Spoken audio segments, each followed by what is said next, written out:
Hey guys, Moose here. Welcome back to another episode of Life is Feudal Forest Village. We have lost some time here. Game crashed at the end of the last episode, so we're just going off of an autosave here. We're not too far back, but we are a little bit back.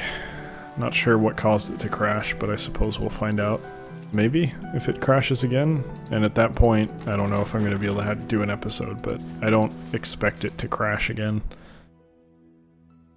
Speaking of crashing, however, those of you who watch my Twitch streams occasionally, you may know that I have some connection issues with my internet here at the place that I moved to in March.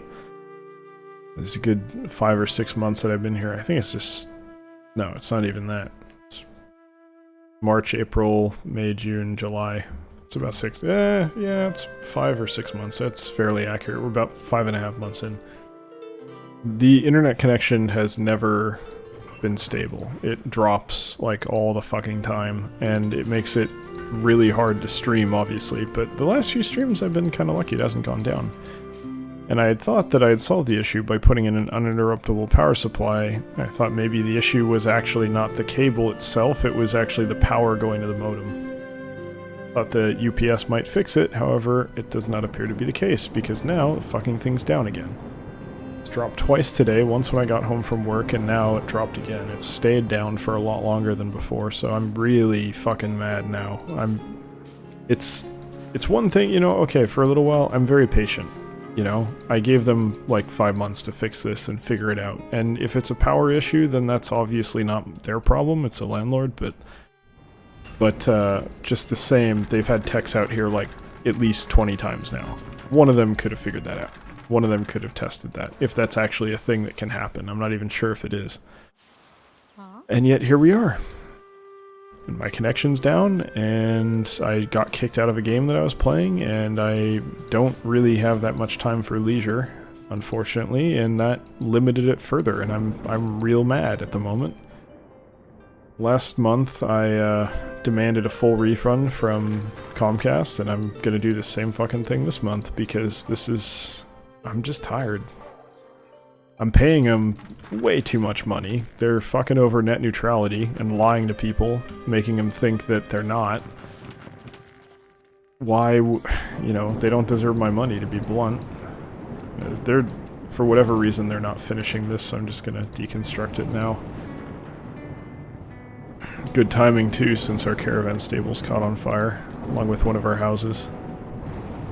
Alright, we are... it's still at 8 degrees, you got plenty of time. These guys are going to finish first, if I remember right. Oh, it was early fall. I thought it was late fall. Yeah, it looks like the internet just came back up. So it was about 5 or 10 minutes of downtime. I'm just, you know, I'm paying them for a service.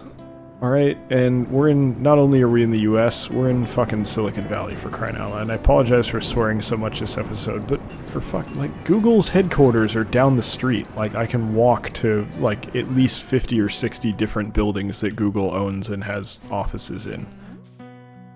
That should tell you something. Like, you can't call yourself any form of reliable and mess up service there. This is... technology central, you know?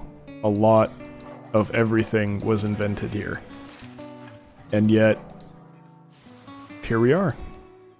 Can't supply a slower than the world average, well maybe not slower than the world average, but not top of the line internet service. You don't even offer top of the line. Doesn't exist here because you guys don't care about paying to upgrade infrastructure, you only care about lining your pockets.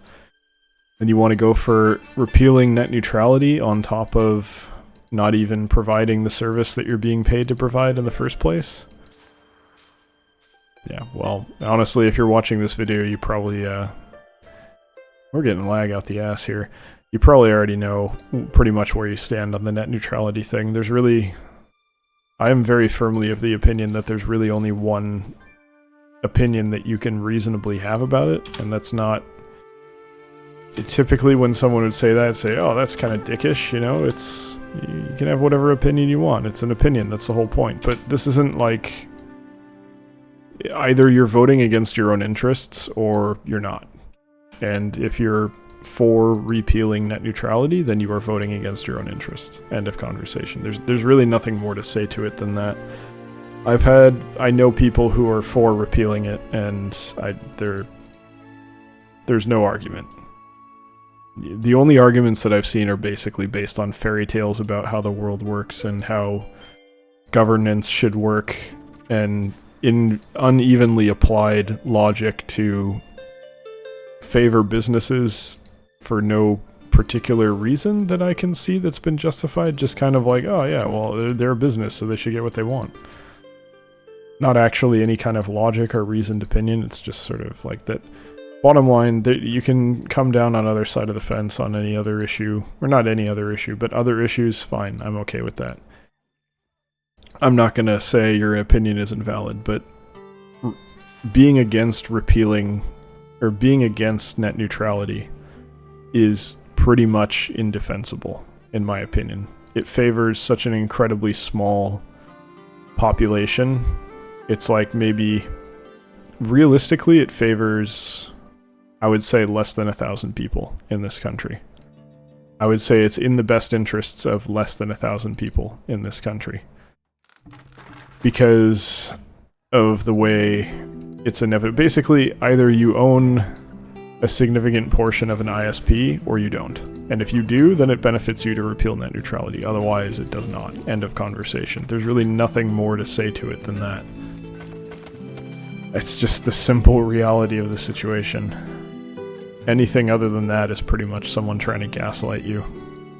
It's particularly enlightening to see that AT&T was trying to mislead people by saying, oh, we favor an open internet. Oh, use this to send a letter to the FCC to encourage them to favor an open internet. And then if you actually go in and read it, it's like a very subtle, yeah, we favor the open internet, but not in any way that is actually going to be enforceable. So repeal net neutrality and then just like, I guess, pray that Congress does something about it and says, no, we're going to enforce open internet rules. Meanwhile, we already had, I don't know, maybe people don't remember this. God, you're still getting lag at speed 5. This is getting a little frustrating. I don't want to say restart because that's a scary thought. We got a lot built up here and we got a lot of episodes in this playthrough, so I don't want to throw it away, but if it becomes unplayable, we're not going to have a choice. But many people may forget this, but it wasn't that long ago that Comcast was refusing to install an incredibly cheap piece of hardware in one of their, I don't know what you would call it, hubs, I guess? That would have, basically there was a bottleneck that was causing a number of services, including Netflix, to be kind of fucked over and not have the amount of bandwidth access to the network that they needed in order to service their customers. And the only way that Comcast was going to be willing to upgrade that was for Netflix to pay them off. So Netflix had to pay them off, and they didn't really have a choice in the matter, because if they didn't do that, they just weren't going to be able to service their customers. They weren't going to be able to provide high-definition video to a lot of people. It was always going to buffer and lag. Meanwhile, you know, Comcast owns its own service along those lines, which is, I'm sure, trash. I don't even know what it is, which to me pretty much means it's almost certainly trash. Which, of course, was not being kind of fucked over in this way, which is kind of exactly the situation that net neutrality is supposed to protect against. And that one's a little bit harder, because how do you... I mean, you can kind of prove that Comcast is doing something shady there, but it's not necessarily as easy as just saying, hey, it's cheap and they're not doing it, look. They could come up with any kind of legal bullshit to say, hey, well, yeah, we don't have to, so tough shit. But point is, they've already gone down this road. Like, all this, oh, we're not going to throttle anything, don't worry, it's going to be totally fine. They've already done it. It's not a question of whether or not they will. They have. They already have. They have already leveraged their business in order to try to gain a business advantage in another industry. Which, in a lot of cases is grounds for an antitrust lawsuit, which is something that I'd like to see leveraged against ISPs in general. But the problem is, and the thing that to me is the real injustice, is the fucking assholes who are making bank off of all of this. The executives in these ISPs are that money's never going anywhere. It's not going to get taken away, even if there's an antitrust lawsuit. Even if the absolute worst happens to them, and their company is broken up and taken away, they're still going to be unbelievably rich on the backs of basically taking advantage of governance that is all too willing to bow to corporate interests, as well as laws that frankly have never kept up with the internet as a thing, as a medium. Any aspect of it, whether it's content or can access or anything like that. It's just, it obviously you can't expect lawmakers to act quickly. They never do, and they're predominantly older people, which it basically inherently means they're not going to know what the fuck's going on with anything new. You can see that historically with the way various mediums of art and communication have been handled in the past, and that's, it is what it is. But I'm only 30, I haven't been exposed to too many situations like this before, and on top of that, I largely live on the internet in really a lot of different ways. This being a YouTube channel that I run is merely one of those ways, but all of my entertainment's online. Finding a job is online. That's something everyone has to deal with. All these things happen pretty much exclusively on the internet at this point. So you take that away and you limit that and you give someone else the keys to say what you can and cannot access. It's obviously not a good situation for really anyone other than the people who own the network that you're trying to connect through. So, yeah, I don't know. None of this is new to anyone watching this. I don't think you guys all get this. I have a really hard time believing that anyone who watches Let's Plays on YouTube has any opinion other than that net neutrality is important and should not be repealed. But I've been surprised before, so who knows. I'm tired of the whole thing. My whole thing with the current political situation in the US was basically just don't fuck with the internet or the environment. And I'll probably kind of generally be okay.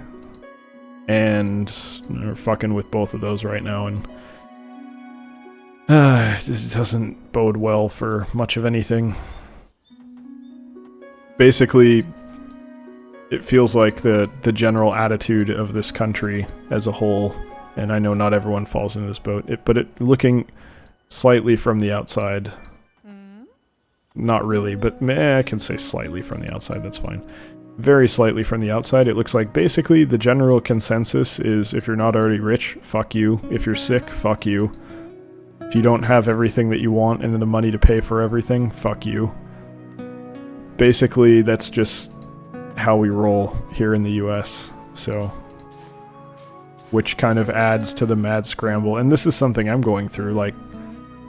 I can't raise a family on the money I'm making right now. There's no way. Zero chance. I would have to move to the Midwest, basically, just to be able to afford property. And yes, of course, I did just buy a house in San Diego. So don't, not necessarily completely true. Not necessarily the Midwest, but half of that wasn't even my money, and it's a loan that I would not be able to pay off on my own. Half of it is owned by my family, not me. So I really only bought half a house, which is not something I ever... And by the way, I haven't even paid my whole portion of the down payment yet, so it's not even really half mine. It's less than half mine. You can go on and on. Like, I don't have the capability to exist in this economy without my family already being there. And that, to me, is a really good sign that shit's fucked. Granted, I'm in one of the most expensive areas in the US to live. I am in Silicon Valley. It's basically like that or New York. Maybe Chicago or Boston or something is similar, but I think pretty much New York is tops, no question. And then after that, I would say probably Silicon Valley is one of the most expensive places to live. So, am I up my own ass a little bit thinking that oh, I need more, more, more. Yeah, but when you're in it, and this is my home, I was born here, I want to live here, it really is a mad scramble. I don't know what I'm going to do if I can't increase my income pretty dramatically over the next 5 to 10 years. It has to at least double for me to be even able to consider remaining here long term. And that's terrifying, and that's one reason why I do this. Anyway, kind of getting way off topic here. I'm on a weird, I get a weird feeling right now. Just kind of anxious. I get this way sometimes. It's just, you know, if you're an adult, you may feel this way. Sometimes you just get kind of caught up in, like, what needs to happen over the coming years, and the bottom line is almost certainly you're going to be alright. Things would have to go extraordinarily wrong for you to not be okay long term. But it's still terrifying, because I don't know where any of that's going to come from. I have no control over any of it. I basically just have to keep trying, keep working, get up and go to work every morning, cash the checks, try to move up as best as I can, look for other opportunities.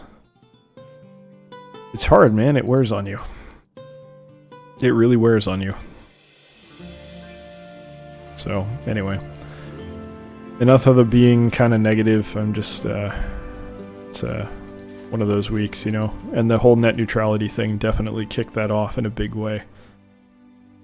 When you're thinking about stuff like that, you start thinking about the future. And one of the things I was thinking about with the future was what happens if Comcast decides that they want to own Twitch, and they just basically throttle Twitch to the point where it's very difficult to watch without paying them, and then they launch their own service. Just pay off PewDiePie or whoever. I know he doesn't, I don't think he stream, does he stream? Or is he just a YouTube guy? I don't think he needs to stream. I think he just makes bank off YouTube and he's fine. But, I don't know, some of the big Hearthstone players, steal them, some of the big League players, steal them, and it's over. Pay them off and get them over. You know, giving them the opportunity to dominate that and maybe offer them a better deal, and what's Twitch gonna do? Twitch is big, but they're not big enough to go up against Comcast and say, fuck you, you can't throttle us.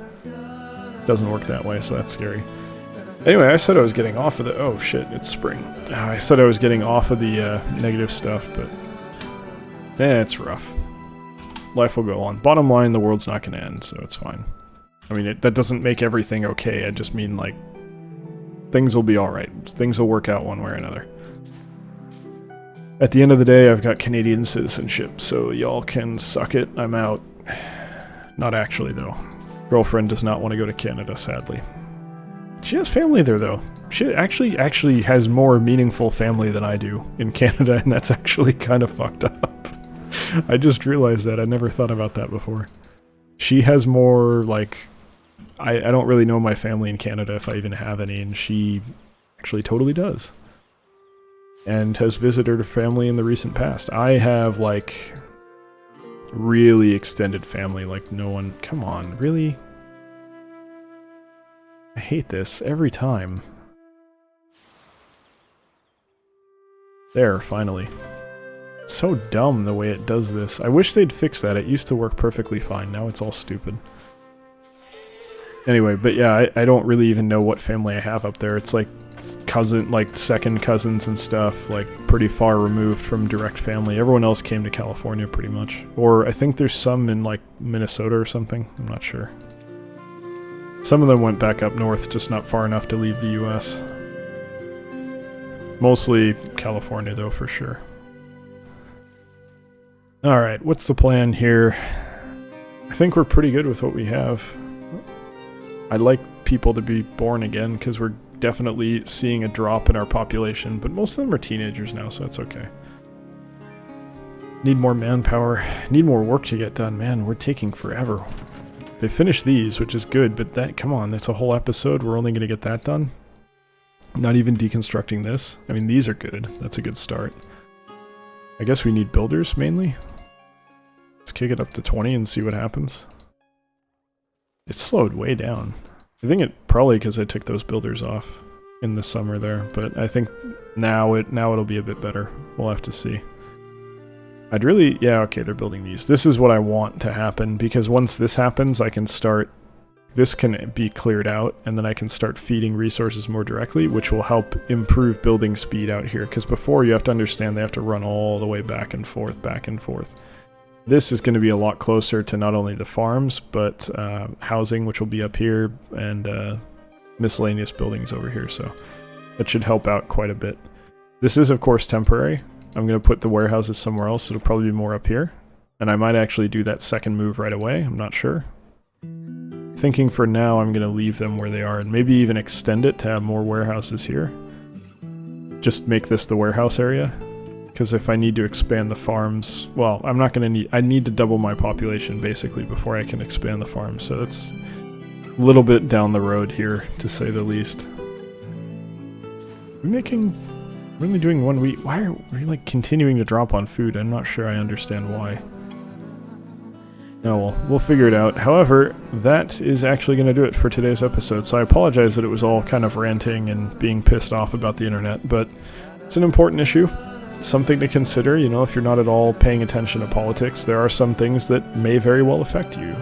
Even if you just watch videos on YouTube, you know, there's ISPs could very realistically throttle your connection to YouTube to cause everything to buffer to the point where you would consider using their alternative, which would get them money and basically steal the business from whoever. And doing it to Google, probably not so likely because Google is as much of a behemoth as Comcast is, but hey, you never know. Anyway, like I was saying, thank you very much for watching. Hope you've enjoyed it despite the ranting, and I'll see you next time. Take care.